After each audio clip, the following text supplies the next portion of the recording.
स्वागत है आपका नमामि आईएएस में। और आज आप देख रहे हैं सल्तनत काल एमसीक्यूज़ का भाग 5। इस भाग में हम बात करेंगे सल्तनत काल के महत्वपूर्ण एमसीक्यूज़ की, जो कि हिंदी में होंगे। चलिए आगे बढ़ते हैं और बात कर लेते हैं अपने पहले प्रश्न की। निम्न में से किस राजवंश के अंतर्गत विजारत का चरमोत्कर्ष हुआ था? तो ये कह रहा है कि किस राजवंश में जो है विजारत जो है चरमोत्कर्ष पर था। विजारत क्या होता था? जो वजीर होता था सल्तनत काल में, यानी प्रधानमंत्री, उसका जो ऑफिस या कार्यालय होता था उसको हम क्या बोलते थे? विजारत बोलते थे। तो उसी की बात हो रही है यहाँ पर। तो ये कहा जा रहा है कि किसके समय में ये जो है अपने उत्कर्ष पर था। तो ये जो चीज़ थी वो अपने उत्कर्ष पर थी किस समय? तो वो थी तुगलक के समय में। ठीक है, तो ये अपने इस पे थी, चरमोत्कर्ष पर थी। चलिए आगे बढ़ते हैं और दूसरे प्रश्न की बात करते हैं। एक पुस्तक है जिसका नाम है तारीख़-ए-मुबारक शाही। इस पुस्तक का लेखक कौन है? आपको बताना है। तारीख़-ए-मुबारक शाही जो है उस पुस्तक का लेखक कौन है? ज़ियाउद्दीन बर्नी, हसन निजामी, या मिन्हाज-उस-सिराज, या डी यहया बिन अहमद सरहिंदी। तो तारीख़-ए-मुबारक शाही किसने लिखी है? यहया बिन अहमद सरहिंदी ने लिखी है ये पुस्तक। ठीक है, किसने लिखी है? यहया बिन अहमद सरहिंदी ने। कौन सी पुस्तक लिखी है? तारीख़-ए-मुबारक शाही। ठीक है, चलिए आगे बढ़ते हैं। 103वां प्रश्न है, तबक़ात-ए-नासिरी पुस्तक के लेखक कौन है? महत्वपूर्ण पुस्तक है तबक़ात-ए-नासिरी।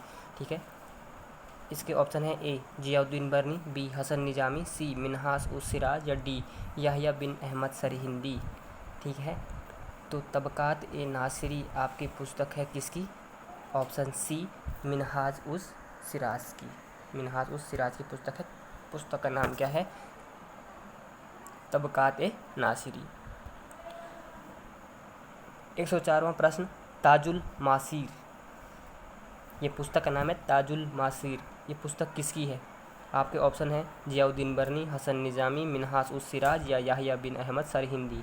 तो मैंने आपको बता दिए हैं 4 लेखकों के नाम, और आपको बताना है जो ताजुल मासीर है वो किसकी पुस्तक है। तो वो पुस्तक है आपकी हसन निजामी की। ठीक है, चलिए आगे बढ़ते हैं और बात कर लेते हैं तारीख़-ए-फ़िरोज़ शाही। तारीख़-ए-फ़िरोज़ शाही के लेखक कौन है? हमने क्या पढ़ा था इससे पहले? एक पुस्तक पढ़ी थी तारीख़-ए-मुबारक शाही, जिसके लेखक थे यहया बिन अहमद सरहिंदी। ये है तारीख़-ए-फ़िरोज़ शाही। इसके लेखक कौन है? ज़ियाउद्दीन बर्नी, हसन निजामी, मिन्हाज-उस-सिराज, या डी यहया बिन अहमद सरहिंदी। तो जो तारीख़-ए-फ़िरोज़ शाही है, इस पुस्तक के लेखक कौन है? प्रमुख पुस्तक है ये, इसके लेखक हैं ज़ियाउद्दीन बर्नी। अब बात कर लेते हैं, तोल की सबसे छोटी इकाई कौन सी थी? जो सल्तनत काल था उसमें जो माप-तोल होती थी उसकी सबसे छोटी इकाई कौन सी थी? तो आपको बताना है। वो ए रत्ती थी, बी मासा थी, सी तोला थी, या डी द्रोण थी। तो कौन सी थी वो इकाई? वो थी आपकी रत्ती या रक्तिका, जिसको संस्कृत में कहा जाता है। ठीक है, तो ये हो गई बात इस प्रश्न की।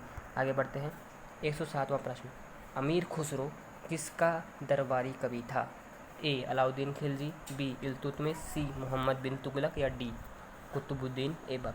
तो अमीर खुसरो किसके दरबार में रहता था? अमीर खुसरो रहता था अलाउद्दीन खिलजी के दरबार में। ठीक है, तो ये अब बात कर लेते हैं 108वें प्रश्न की। निम्न में से किस कवि ने सल्तनत काल में प्रचलित डाक व्यवस्था का विस्तृत विवरण दिया है? एक कवि आया था सल्तनत काल में जिसने कि उस समय प्रचलित डाक व्यवस्था का विस्तृत विवरण दिया था। कौन था वो कवि? ए अमीर खुसरो, बी फरिश्ता, सी बर्नी, या डी इब्न बतूता। जी हाँ, वो कवि था आपका इब्न बतूता। चलिए 109वें प्रश्न की बात कर लेते हैं। तैमूर लंग ने किस वर्ष भारत पर आक्रमण किया था? ठीक है, यहाँ पर पूछा जा रहा है तैमूर लंग ने भारत पर आक्रमण कब किया था? ए 1210 ईस्वी में, बी 1398 ईस्वी में, सी 1492 ईस्वी में, या डी 1526 ईस्वी में। तो आप सभी को पता है तैमूर लंग ने भारत पर आक्रमण किया था 1398 ईस्वी में। ठीक है, चलिए आगे बढ़ते हैं 110वें प्रश्न की ओर। यहाँ पर एक कथन दिया गया है। ये कथन बदायूनी ने कहा है। तो किससे संबंधित है ये कथन? कथन सुन लीजिए। कथन है, राजा को अपनी प्रजा से और प्रजा को अपने राजा से मुक्ति मिली। एक महत्वपूर्ण कथन है। ऑप्शन हैं आपके ए अलाउद्दीन खिलजी, बी इल्तुतमिश, सी बलबन या डी मोहम्मद बिन तुगलक। तो किसके बारे में बदायूनी ने ये कहा था? किसने कहा था ये कथन? बदायूनी ने। कथन क्या था? राजा को प्रजा से और प्रजा को राजा से मुक्ति मिली। ठीक है, ये कथन है बदायूनी का। और बदायूनी ने ये कथन जो है किसके बारे में कहा था? तो वो था MBT या मोहम्मद बिन तुगलक। 111वां प्रश्न, दिल्ली के सुल्तान बलबन का पूरा नाम क्या था? ठीक है, दिल्ली का जो सुल्तान था उसका पूरा नाम क्या था? ए जलालुद्दीन, बी इल्तुतमिश, सी गयासुद्दीन या डी कुतुबुद्दीन। तो जो बलबन था वो अपने नाम के आगे क्या लगाता था? गयासुद्दीन। पूरा नाम क्या था उसका? गयासुद्दीन बलबन। 112वां प्रश्न, कौन सा सुल्तान नया धर्म चलाना चाहता था किंतु उलेमाओं ने उसका विरोध किया? ठीक है, वो कौन सा सुल्तान था जो नया धर्म चलाना चाहता था लेकिन उलेमाओं ने उसका क्या किया? विरोध किया। आपके ऑप्शन हैं ए अलाउद्दीन खिलजी, बी बलबन, सी मोहम्मद बिन तुगलक या डी इल्तुतमिश। तो ये उलेमा जो थे वो कौन थे? ये धर्मगुरु होते थे उस समय ना। इन्होंने मना कर दिया था। तो कौन चलाना चाहता था अपना नया धर्म? अलाउद्दीन खिलजी चलाना चाहता था। 113वां प्रश्न, दिल्ली में कौन सा ऐतिहासिक स्मारक भारत तथा फारसी वास्तुकला शैली का उदाहरण है? ए कुतुब मीनार, बी लोदी का मकबरा, सी कुमाऊं का मकबरा या डी लाल किला। तो ये है आपका भारतीय तथा फारसी वास्तुकला शैली का जो उदाहरण है वो है हुमायूं का मकबरा। ठीक है, चलिए आगे बढ़ते हैं 114वें क्वेश्चन की तरफ। दिल्ली का वो सुल्तान कौन था जो दान दक्षिणा के बारे में काफ़ी ध्यान रखता था और इसने इसके लिए एक नया विभाग बनाया जिसका नाम था दीवान ए खैरात या दान विभाग। किसने की थी दीवान ए खैरात की स्थापना? ये पूछा जा रहा है यहाँ पर। आपके ऑप्शंस हैं ए इल्तुतमिश, बी फिरोज शाह तुगलक, सी गयासुद्दीन शाह या डी बहलोल लोदी। तो आपने बताना है इस प्रश्न का उत्तर। इस प्रश्न का सही उत्तर क्या है? दीवान ए खैरात यानी दान विभाग किसने बनाया था? ये बनाया था फिरोज शाह तुगलक ने। ठीक है, चलिए आगे बढ़ते हैं। 115वां प्रश्न है, निम्न में से किस संगीत वाद्य यंत्र को हिंदू मुस्लिम गान वाद्यों का सबसे श्रेष्ठ मिश्रण माना गया है? ठीक है, ए वीणा, बी ढोलक, सी सारंगी या डी सितार।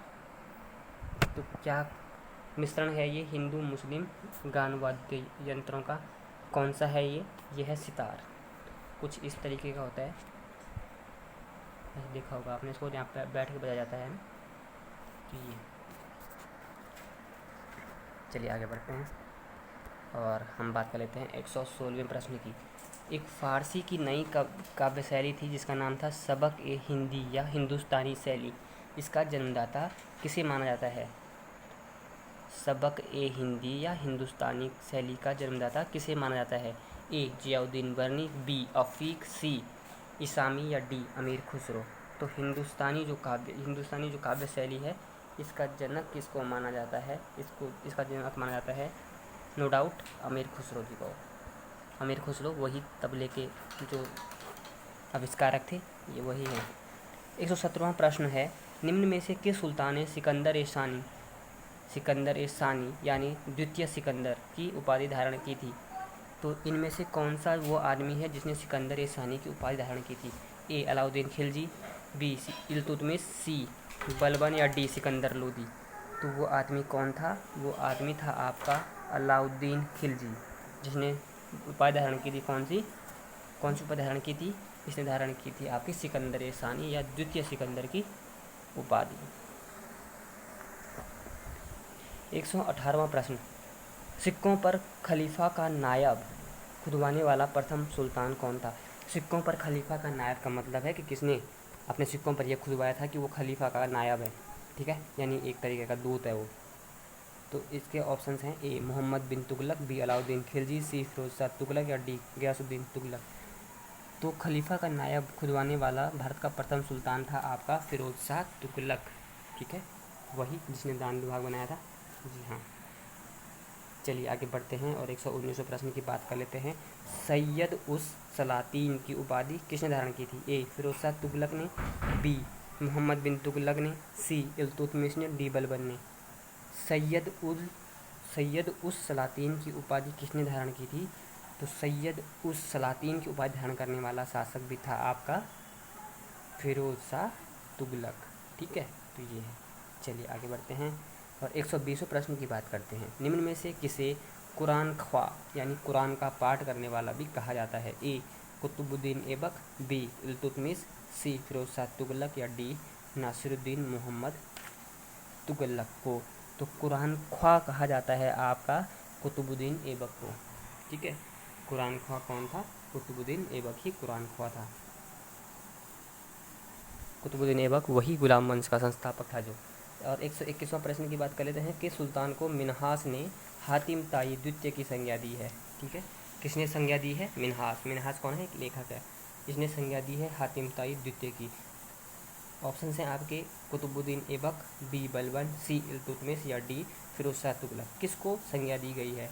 तो आपको ये बताना है कि हातिम ताई की द्वितीय की संज्ञा मिन्हास ने किसे दी है? तो वो आदमी था आपका कुतुबुद्दीन ऐबक। ठीक है, इससे पहले हमने उसकी एक उपाधि के बारे में पढ़ा था जो था कुरान ख्वा।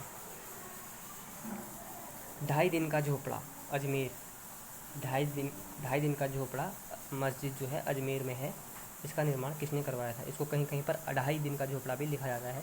इसके ऑप्शंस हैं आपके इल्तुतमिश, बी कुतुबुद्दीन ऐबक, सी बलबन या डी फिरोज शाह तुगलक। तो 2.5 दिन का झोपड़ा मस्जिद जो है ये बहुत ही महत्वपूर्ण एक मस्जिद है जिसका निर्माण करवाया था none other than Qutubuddin Aibak ने। ठीक है, तो ये हो गई बात। आगे बढ़ते हैं 123वां प्रश्न। ईश्वर का अभिशाप, कौन अपने आप को ईश्वर का अभिशाप कहता था? ए चंगेज़ खान, बी तैमूरलंग, सी नादिर शाह या डी अकबर। तो खुद को कौन जो है ईश्वर का अभिशाप कहता था? ठीक है, तो ये आदमी था आपका चंगेज़ खान। चंगेज़ खान जो था वो खुद को क्या बोलता था? श्रापित बोलता था या ईश्वर का अभिशाप बोलता था। यह है बात। चलिए 124वें प्रश्न की बात कर लेते हैं। सेकंड लास्ट प्रश्न है हमारा। किस शासक को बगदाद के खलीफा ने मंसूर क्या होता था? स्वीकृति पत्र या मान अभिषेक पत्र प्रदान किया था? इसके ऑप्शंस हैं ए कुतुबुद्दीन ऐबक, बी इल्तुतमिश, सी रजिया सुल्तान, डी इनमें से कोई नहीं। तो बगदाद के खलीफा ने मंसूर किसे प्रदान किया था? वो आदमी था आपका इल्तुतमिश। ठीक है, अब मैं आपको बता चुका हूँ मंसूर क्या होता था। मंसूर एक प्रकार का स्वीकृति पत्र होता था। और यह है आज का अंतिम प्रश्न। दिल्ली सल्तनत का पहला सुल्तान कौन था जिसने दोआब के आर्थिक महत्व को समझा? तो आपको बताना है दिल्ली का वह पहला सुल्तान कौन था जिसने जो है दोआब के आर्थिक महत्व को समझा। दोआब क्या होता है? जैसे ये 2 नदियाँ हैं ना, 2 नदियों के बीच का जो जहाँ पर हम खेती कर सकते हैं वो क्षेत्र जो होता है उसको हम क्या बोलते हैं? दोआब बोलते हैं। ठीक है, दोआब का मतलब ही होता है 2 नदियों के बीच की भूमि। तो वह पहला सुल्तान कौन था सल्तनत काल का जिसने ये समझा कि हाँ भाई यहाँ पर बहुत अच्छी आर्थिक जो है हमारी आर्थिक रूप से हमारा क्या हो सकता है? फ़ायदा हो सकता है। तो आपके ऑप्शन हैं ए कुतुबुद्दीन ऐबक, बी इल्तुतमिश, सी अलाउद्दीन खिलजी। तो दोआब को महत्व देने वाला पहला सुल्तान जो था सल्तनत काल का वो भी था इल्तुतमिश। ठीक है, तो आपको हमारी ये वीडियो ज़रूर पसंद आई होगी। बाहर से कुछ आवाज़ें ज़रूर आई हैं, कुछ गाड़ियाँ चली हैं और कुछ किचन में कुछ पकड़ा था, उससे भी जो है यहाँ पर डिस्टर्बेंस हुआ होगा, तो उसके लिए क्षमा चाहते हैं। बाकी आप हमारे साथ बने रहिए। धन्यवाद।